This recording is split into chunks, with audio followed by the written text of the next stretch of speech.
Keep watching The Politics every Friday, 12 p.m. Eastern Time on New York Parrot TV, the voice for humanity.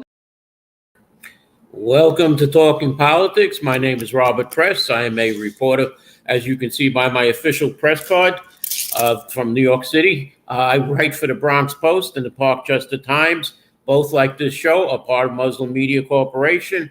I also contribute to the Co-op City News, have a blog at 100%.blogspot.com, along with Facebook pages 100% and What is Going On in Your Community Board. The views expressed on this show are those of the host, any guest, or anyone who is commenting at the bottom of the screen here, and not necessarily those of Muslim media. Let's quickly go to the weather report. Today, Friday, there will be a high of 73 under cloudy skies with a chance of late rain, which could continue into Saturday, which will have a high of 72. Sunday, it'll get only up to about 69, and Monday, a high of 70. Now, we have more news in the Middle East. There's new conflict. Handheld radios used by the armed group Hezbollah detonated on Wednesday across Lebanon's south border in the country's deadliest day of cross-border fighting erupted since the militants in Israel have started nearly a year ago, and it's stoking tensions after similar explosions of groups' pages the day before. It appears that Lebanon's health ministry said that 20 people were killed and more than 450 injured on Wednesday in Beirut suburbs and the Bekaa Valley, when death toll from Tuesday's explosion rose to 12, including 2 children with nearly 3,000 injured. Israeli officials have not commented on the blast, but security sources say Israel's spy agency, Mossad, was responsible. One Hezbollah official said the episode was the biggest security breach in the group's history. The operation, which apparently threw Hezbollah into disarray, played out alongside Israel's 11-month war in Gaza and heightened fears of an escalation of the Lebanese border and the risk of a full-blown regional war. We are opening a new phase in the war. It requires courage, determination, preservation. From us, Israeli Defense Minister Yoav Gallant said in remarks at an Air Force base. The U.S., which denied any involvement in the blast, said it was pursuing intensive diplomacy to avert an escalation of the conflict. It seems that in the southern suburbs of Beirut, Hezbollah members frantically took batteries out of their walkie-talkies that did not explode, tossing the parts in metal barrels. Hezbollah turned to pagers and other low-tech communications devices in an attempt to evade Israeli surveillance of mobile phones. The handheld radios were purchased by Hezbollah 5 months ago, around the same time as the pagers. A security source said that in Tuesday's explosion, that Israeli spies remotely detonated explosives they planted in a Hezbollah order of 5,000 pages before they entered the country.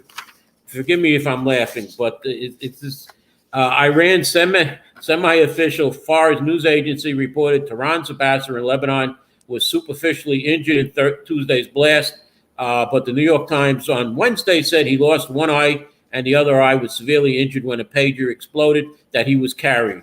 Iran's envoy to the UN said in a letter on Wednesday that it reserves the right under international law to take required measures deemed necessary to respond to the act. The two sides have been fighting across the Lebanese border since the Gaza conflict erupted on October 7th, fueling fears of a wider Middle East war that could drag the United States and Israel in. Israel has vowed to return evacuated residents to their homes in the north and was transferring troops and resources to the Lebanese border region. Israeli sources said the Israeli 98th Division, which has commandos and paratroopers formations, moving from Gaza to the north. A full-blown war with Israel could devastate Lebanon, which has lurched from one crisis to another, including a 2019 financial collapse and 2020 Beirut port blast. Hezbollah, as Iran's most powerful proxy in the Middle East, said in a statement it would continue to support Hamas in Gaza and Israel should await a response to the pager massacre. It's been reported that they have sent rockets to Israel, but Israel has said no rockets have caused any damage. Moving into our presidential race, Vice President Kamala Harris called for an end to the Israeli Gaza war and said that Israel must not reoccupy the enclave once the nearly old conflict comes to an end. Vice President Harris' campaign has been focused on a familiar trio of northern states, Wisconsin, Michigan, and Pennsylvania, while former President Donald Trump's campaign eyes North Carolina, Georgia, and Pennsylvania. I will get to Donald Trump's visit to Long Island in a moment after I tell you that the Federal Reserve cut interest rates by 0.5 percentage point, an unusually large move and a clear signal that central bankers think they are winning the war against inflation and are turning their attention to protecting the job market. Yesterday, the stock market went up. The Dow Jones went up nearly 600 points. So that's what happens when interest rates go down. The stock market goes up, and I should be selling some of my stock before the presidential election, because after the election, it normally goes down. But as far as Trump's visit, Long Island Republicans were out in force at President Donald Trump rally Wednesday night at the Nassau Coliseum. There are reports that up to 60,000 requests were made for tickets. Suffolk County Republican Chairman Jesse Garcia and State Chairman Ed Cox started the show by warming up the crowd, blaming President Joe Biden and Vice President Kamala Harris, Donald Trump's Democratic foes, for the wars that they began in their first term and for trashing the economy. Suffolk County Executive Ed Romaine cited a sign he saw outside the Coliseum: broken borders, broken country, broken world, praising Trump. Romaine recalled when the then president came to Long Island in 2017 to prioritize cracking down on the MS-13 gang that was ravaging the county. Anthony D'Esposito, whose 4th congressional district hosted the visit and who is locked in a tough re-election battle with Laura Gillen, shouted, "Ladies and gentlemen, are you ready to elect Trump?" Congressional District Number 1, Nick Leota, spoke of Democrats prioritizing migrants over Americans. Now, standing in front of the thousands at the Nassau Coliseum in Uniondale, New York, former President Donald Trump received a local hero's reception as he drew an exaggerated depiction of a New York in decline and hammered Democrats over crime and inflation and immigration. He continued to maintain that Springfield, Ohio, has been overrun by illegal migrants, and even though the Haitian community he was referring to has temporary legal status. Then he said he would visit there and Aurora, Colorado, another focal point of the claims about migrants. He said, "I am going to there in the next 2 weeks. I'm going to Springfield. I'm going to Aurora," Mr. Trump said. "You may never see me again, but that's okay. I got to do what I got to do." President Trump's rally on Long Island was his second campaign event since the apparent assassination attempt against him on Sunday in West Palm Beach, Florida. Though he spoke with typical vigor about the incident, he later appeared jumpy at one point as someone approached the stage. Trump's decision to hold a rally in New York with just under 7 weeks left in the race provoked raised eyebrows from political observers. New York, a Democratic stronghold, is not one of the battleground states seen as critical to his path to victory, and his campaign has not expended resources here.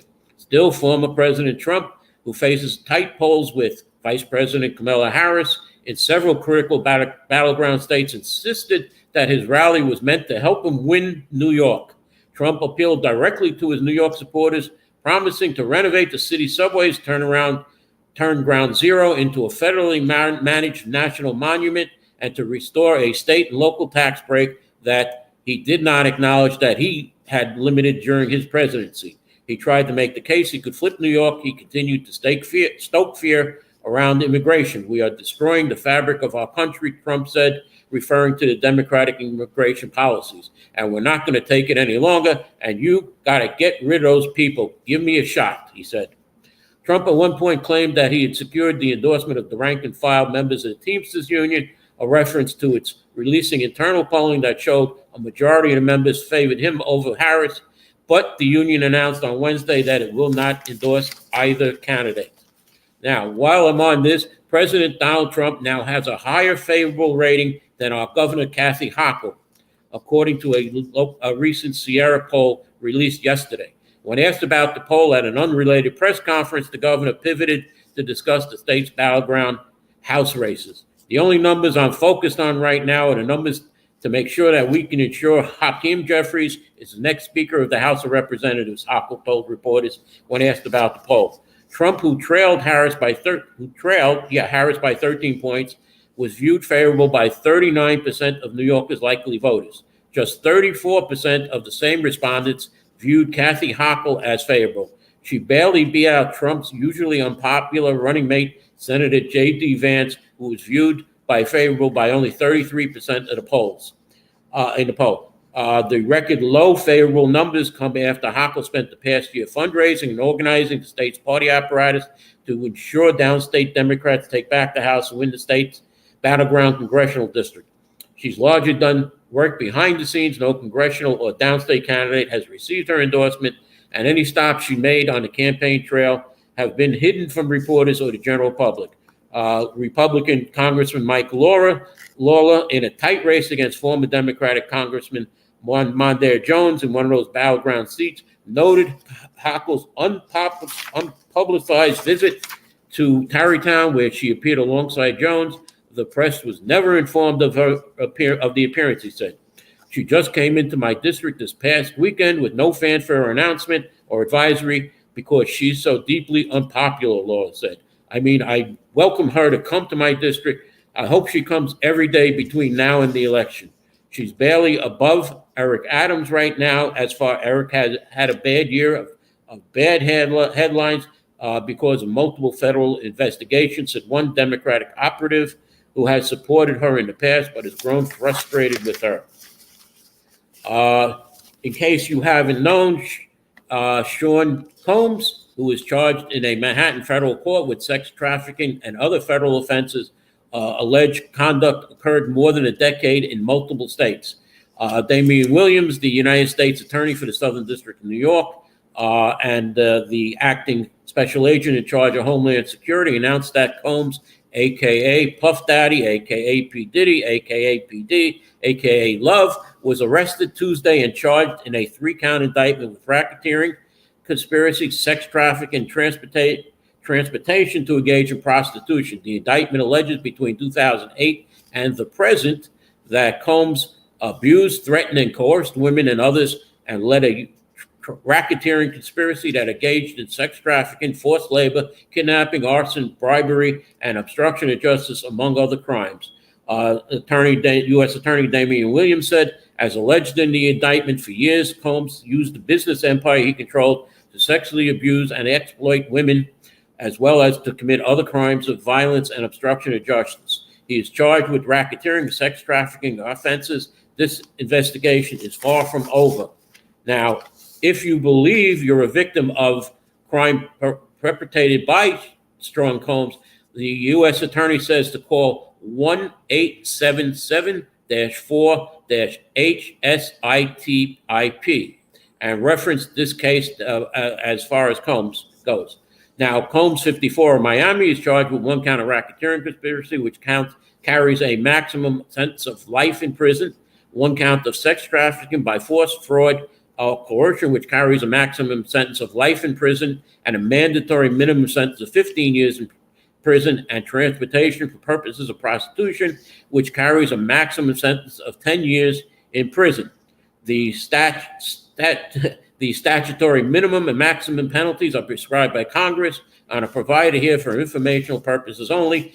I'm reading from the indictment, that is, and any sentences of the defendant will be determined by the judge. It also says that the charges contained in the indictment are merely accusations and the defendant is presumed innocent unless proven guilty. Now, I will get to Mayor Adams' problems when I come back from my commercial. Now, I'm going to break here for a commercial, and then we'll come back and talk about the problems of Mayor Eric Adams. So let's go to a commercial.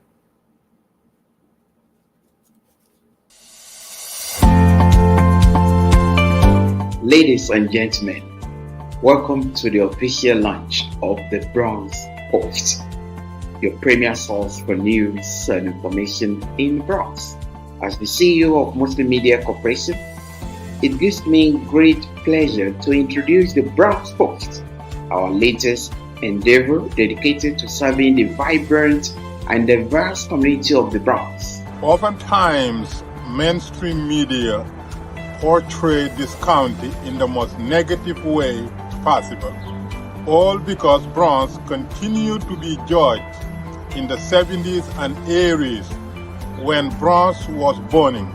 Today, as we enter the Small Business Month of 2024, Muslim Media Corporation is proud to announce the formation and the creation and establishment of a new newspaper that will cover the entire Bronx. Continue to highlight the new Bronx, the new realities and the new developments and the new attributes of the Bronx. Some things that are not being covered by, again, our mainstream media. Bronx Post, the first county-wide newspaper to be published by Muslim Media Corporation that has already been publishing Parkchester Times. We aim to be your trusted source for information. We believe in the power of journalism to inform, inspire, and unite communities. With the Bronx Post, we seek to amplify the voice of Bronxites, celebrate the richness of our culture, and shed light on the issues that impact our lives. Changing Bronx deserves a changing narrative. And the Bronx Post, which will be launched in May in commemoration of Small Business Month, will highlight that which Bronxites have been yearning for mainstream media to highlight. So, to all my fellow New Yorkers, particularly my fellow Bronxites, join us, patronize us, read us, and follow us, so that you will be extremely proud of the addition of news reporting that highlights the new realities of the Bronx. Together, let's make the Bronx Post the heartbeat of our borough. The Bronx Post, changing the reality, changing the narrative.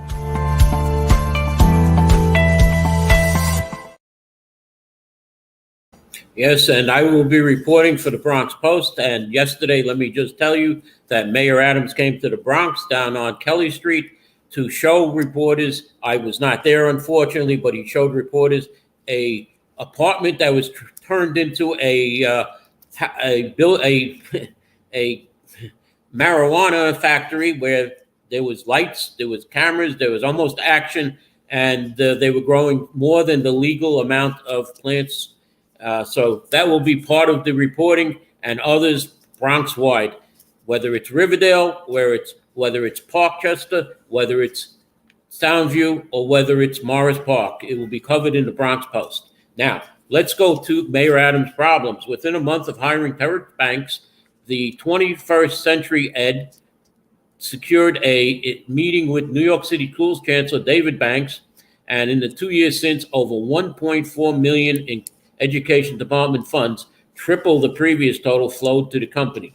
Schools Chancellor David Banks said he has not received his phones back after the federal government confiscated them in a raid in his home last week, and he also has disclosed he has retained an attorney, Xavier Donaldson, who told him he is absolutely not a target. Federal authorities probing City Hall insiders are zeroing in on a Florida technology company, Safer Watch, that hired the brother of two Adams top officials whose homes and electronic devices were searched last week.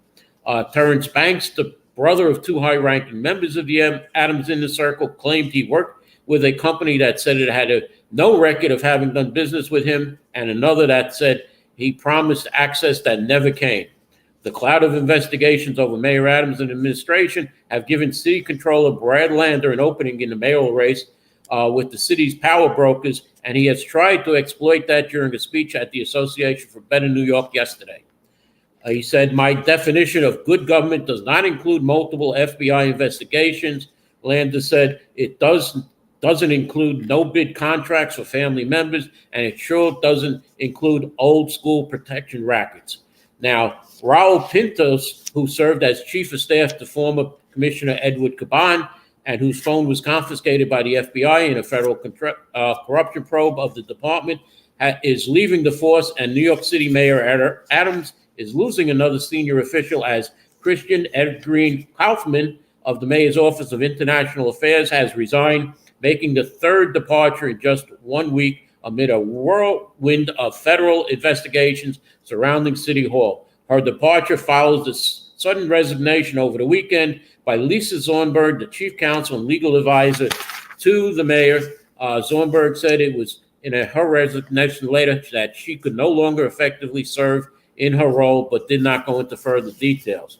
Now, let me just talk about former Mayor Ed Koch. More than 30 years ago, as a whirlwind of federal investigation swept members of Mayor Koch's administration, or rather, as we see Mayor Adams' administration has a whirlwind of federal investigation. We see echoes of Mayor Ed Koch's third term that was dogged by corruption scandals, including some of his top officials.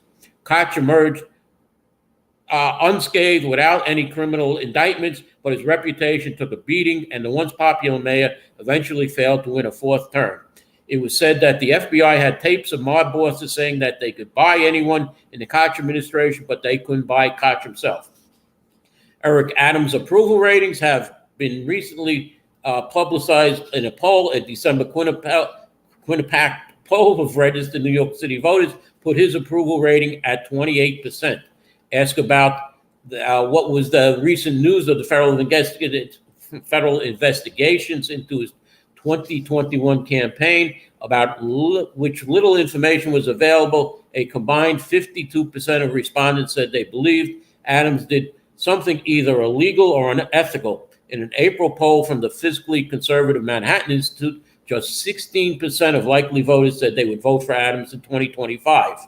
In a June poll from Slingshot Strategies, who is now working with mayoral challenger Scott Stringer, 36% of registered voters said they approved of Adams running the city. And that the investigations aren't his only problem. New Yorkers are still concerned about crime, feuds with the city council that have burned some of his political power, and he faces multiple challenges in the 2025 primary, which puts Adams in a perilous position. Still, most other elected officials are hesitant to speculate on Adams' political standing without a clear understanding of what the feds have on his administration. His political rivals, meanwhile, are clinging to the sense of chaos created by the investigations without joining outright calls for Adams to resign.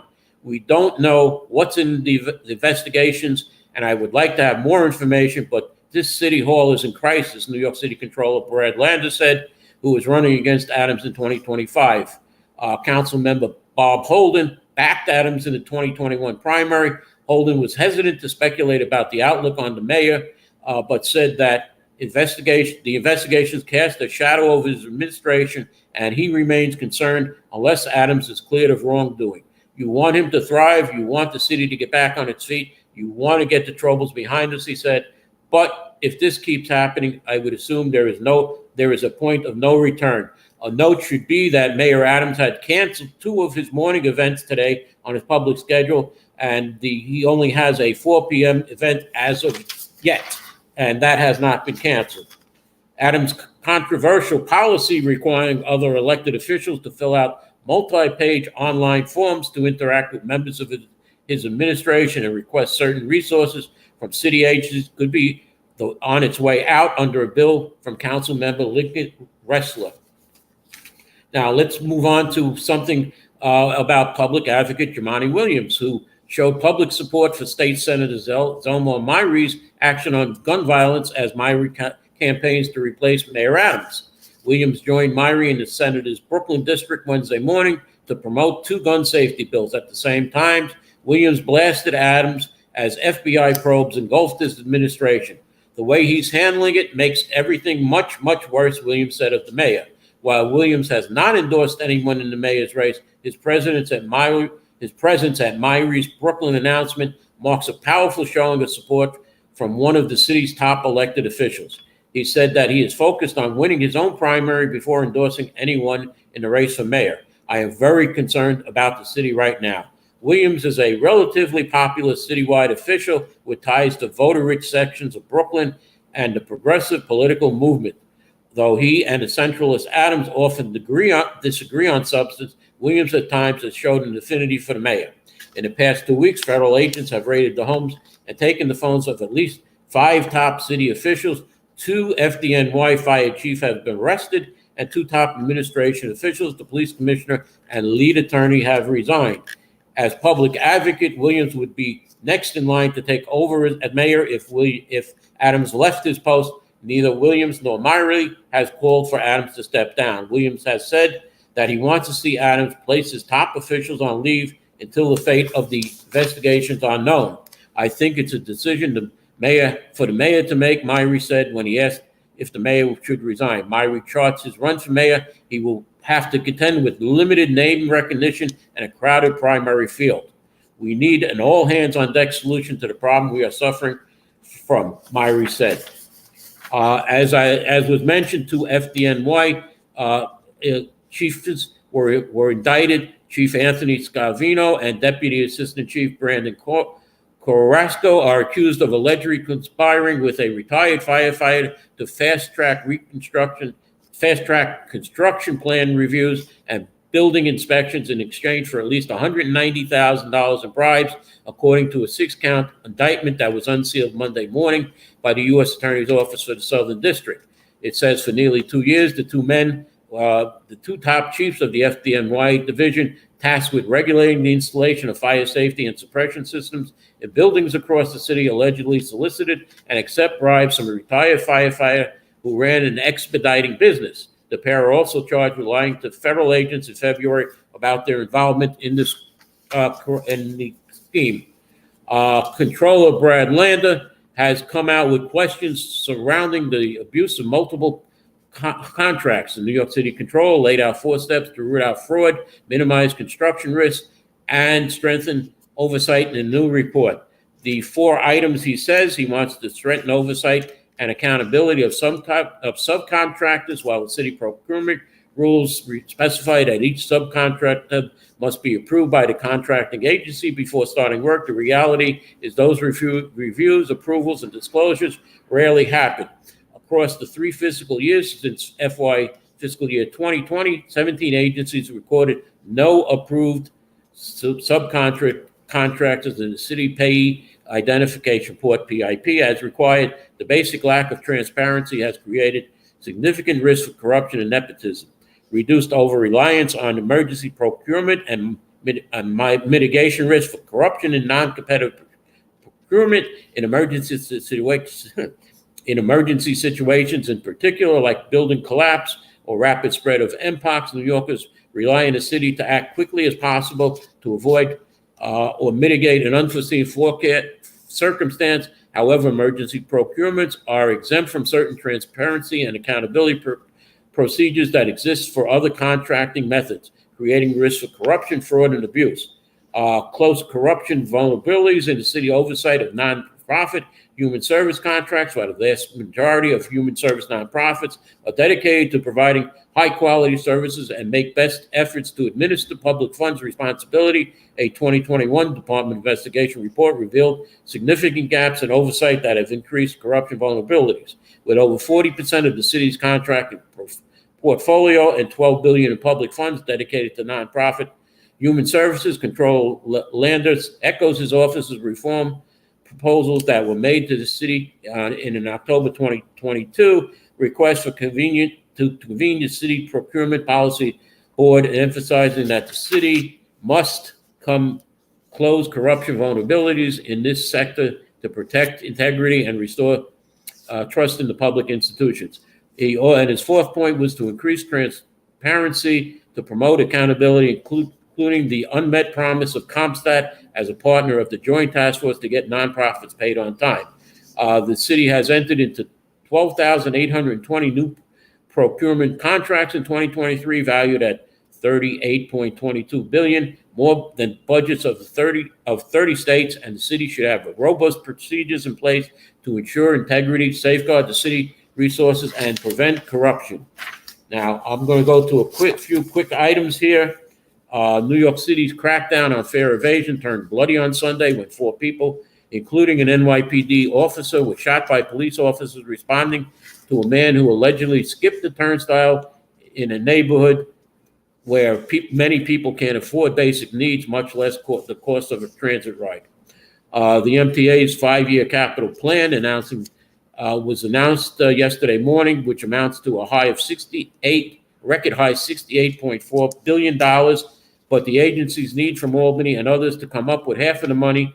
The Metro-North Railroad plans to spend $6 billion over the next 5 years to replace 40-year-old rail cars, rehabilitating aging platforms and hundreds of miles of track to withstand extreme weather and frequency. I see I'm going over a little bit. I want to mention that Bronx Council member Rafael Salamanca has announced that he will be running against incumbent Vanessa Gibson for Bronx Borough President in 2025. He announced it on Tuesday, a move that had been anticipated since the beginning of the year.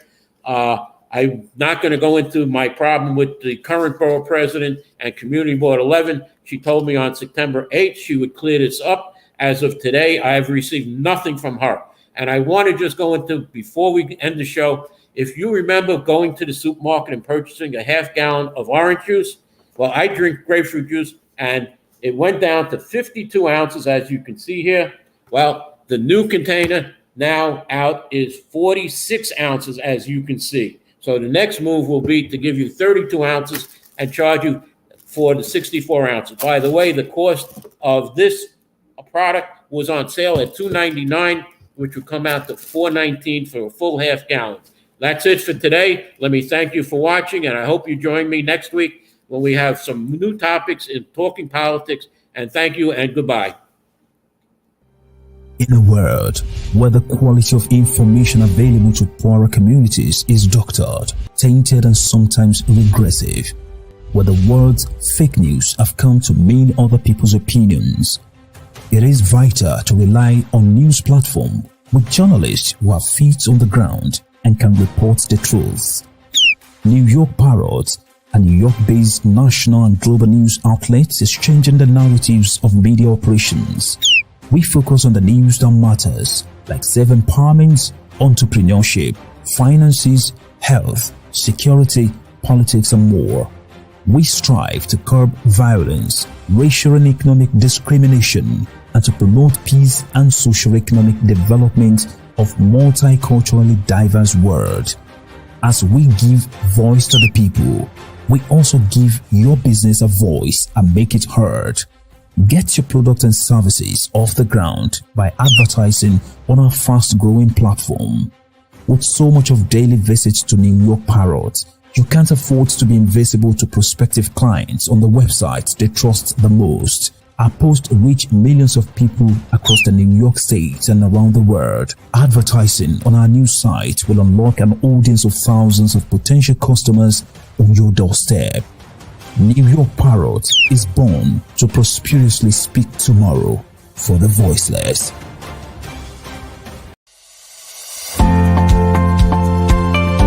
Ladies and gentlemen, welcome to the official launch of the Bronx Post, your premier source for news and information in the Bronx.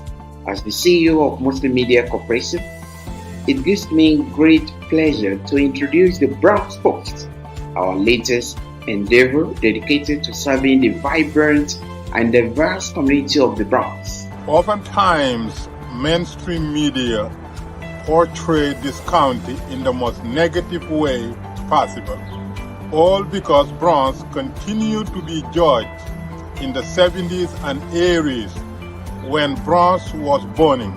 Today, as we enter the Small Business Month of 2024, Muslim Media Corporation is proud to announce the formation and the creation and establishment of a new newspaper that will cover the entire Bronx, continue to highlight the new Bronx, the new realities and the new developments and the new attributes of the Bronx.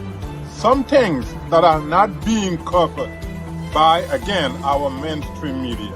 Bronx Post, the first county-wide newspaper to be published by Muslim Media Corporation that has already been publishing Parkchester Times. We aim to be your trusted source for information. We believe in the power of journalism to inform, inspire, and unite communities.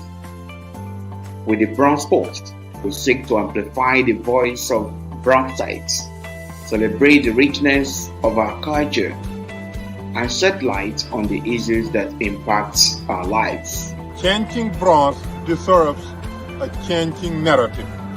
And the Bronx Post, which will be launched in May in commemoration of Small Business Month, will highlight that which Bronxites have been yearning for mainstream media to highlight.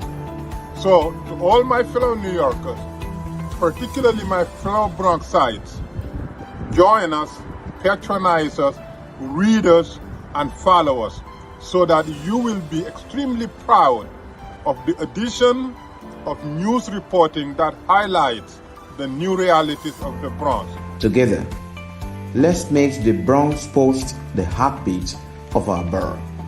The Bronx Post, changing the reality, changing the narrative.